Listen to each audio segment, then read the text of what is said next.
Hello everyone, আসসালামু আলাইকুম। কেমন আছেন সবাই? আই হোপ সবাই অনেক বেশি ভালো আছেন। আলহামদুলিল্লাহ আমরাও অনেক অনেক ভালো আছি। আজ আপনাদের জন্য নতুন আরেকটি রেসিপি নিয়ে চলে এলাম। আজ শেয়ার করব খুবই মুখরোচক এবং দুর্দান্ত একটি স্ন্যাক্স রেসিপি। এই রেসিপিটি তৈরি করা একদম সহজ আর খেতে অসম্ভব মজার। এই স্ন্যাক্স তৈরি করে বিকেলের চায়ের সাথে অথবা বাচ্চাদের স্কুলে টিফিনে দিতে পারেন। অনেক মজা করে খাবে আর খেয়ে আপনার প্রশংসা করতে বাধ্য হবে। তো বন্ধুরা, কথা না বাড়িয়ে চলুন স্ন্যাক্স তৈরির মূল প্রস্তুত প্রণালীতে যাওয়া যাক। স্ন্যাক্স তৈরি করার জন্য এখানে 4টে মাঝারি সাইজের আলু সেদ্ধ করে মিহি করে নিয়েছি। দেখেই বুঝতে পারছেন একদম মিহি, কোনো দানাদার অংশ নেই। এখন এর সাথে কিছু মশলা অ্যাড করে নেব। প্রথমে দিয়ে দিচ্ছি 2 টেবিল চামচ কর্নফ্লাওয়ার।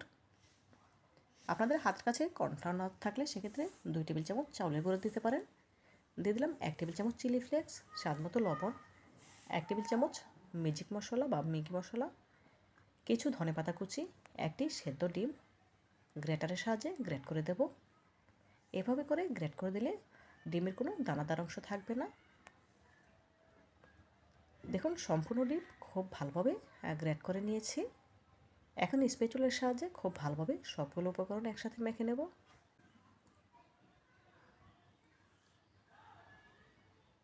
দেখুন নেড়ে খুব ভালোভাবে মিশিয়ে নিচ্ছি, দেখেই বুঝতে পারছেন। এই পর্যায়ে মিশিয়ে নেওয়া হয়ে গিয়েছে।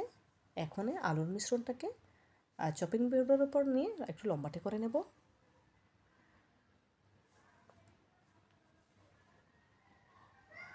দেখুন সম্পূর্ণ আলুর মিশ্রণটা চপিং বোর্ডের উপর নিয়ে নিয়েছি। এখন দু হাতে একটু চেপে চেপে লম্বাটে করে নিয়েছি। আমি যেহেতু একটু ত্রিভুজের আকৃতি করে নেব, সেজন্য ওপর থেকে একটু সরু করার চেষ্টা করছি, দেখি বুঝতে পারছেন। এখন একটি চাকুর সাহায্যে স্লাইস করে কেটে নেব। স্লাইস করে কেটে নিচ্ছি, তবে আপনারা চাইলে আপনাদের পছন্দ মতো যে কোনো সাইজে কেটে নিতে পারেন, কোনো অসুবিধা নেই।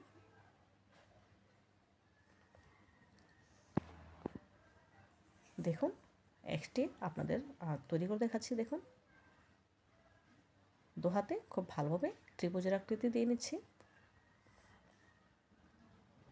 এইভাবে করে একই প্রসেসে সবগুলো বানিয়ে নেওয়া হয়ে গিয়েছে।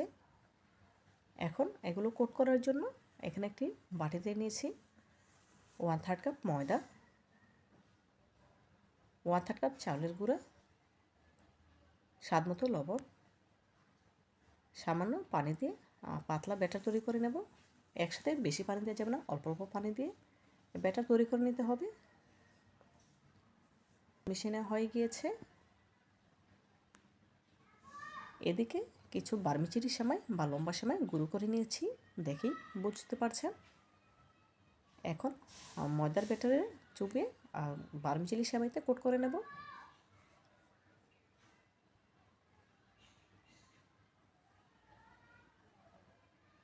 দেখুন ময়দার ব্যাটারে চুবিয়ে নিয়েছি, এখন বারমিচিলি সেমাই কোট করে নিচ্ছি।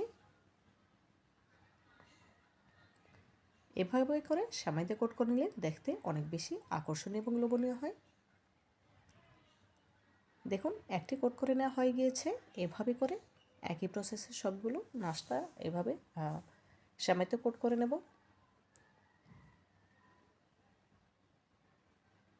একই প্রসেসে সবগুলো কোট করে নিয়েছি। এখন তেলে ভেজে নেওয়ার পালা। ভেজে নেওয়ার জন্য চুলে একটি প্যানে পর্যাপ্ত পরিমাণে সয়াবিন তেল দিয়ে গরম করে নিয়েছি। তেলটা অবশ্যই পুরোপুরি গরম থাকতে হবে, কম গরম তেলে দেওয়া যাবে না, যেহেতু সেদ্ধ আলুর স্ন্যাক্স। আর কম গরম তেলে ছাড়লে তখন দেখা যাবে অনেক বেশি তেল শুষে নিয়েছে, তখন আর খেতে ভালো লাগবে না। গ্যাসের ফ্লেম শুরু থেকে শেষ পর্যন্ত হাই হিটে রেখেই ভেজে নিতে হবে।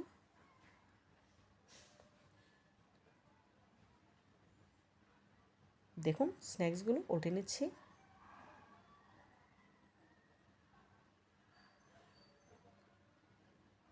এভাবে করে কয়েকবার উল্টে পাল্টে স্ন্যাক্সগুলো গোল্ডেন ব্রাউন কালার করে ভেজে নেব।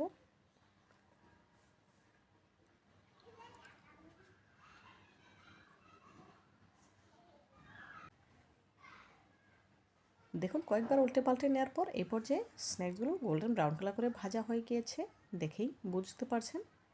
এখন একটি স্ট্রেনার তুলে এক্সট্রা তেল ঝরিয়ে নেব। এভাবে করে একই প্রসেসে বাকি স্ন্যাক্সগুলো ভেজে নেব। এক এক করে সবগুলো স্ন্যাক্স ভেজে নেওয়া হয়ে গিয়েছে। এখন একটি সার্ভিং প্লেটে সার্ভ করে নিয়েছি। মাশাআল্লাহ, স্ন্যাক্সের ফাইনাল লুক দেখুন, দেখতে কতটা সুন্দর এবং লোভনীয় লাগছে। দেখতে যতটা সুন্দর হয়েছে, খেতে তার থেকেও অনেক বেশি মজাদার। আপনারা একবার হলেও আমার রেসিপিটি ফলো করে এভাবে ঘরেই তৈরি করে নিতে পারেন সেদ্ধ আলুর স্ন্যাক্স। আশা করি রেসিপিটি আপনাদের অনেক বেশি ভালো লাগবে। তো বন্ধুরা, আজকের মতো বিদায় নিচ্ছি। দেখা হবে নতুন কোনো দিনে নতুন কোনো রেসিপিতে। ভালো থাকবেন সবাই আর আমার জন্য দোয়া করবেন যেন প্রতিনিয়ত এমন আরও নতুন নতুন রেসিপি আপনাদের উপহার দিতে পারি। পরবর্তী ভিডিও দেখার আমন্ত্রণ জানিয়ে আজকের মতো বিদায় নিচ্ছি। আল্লাহ হাফেজ।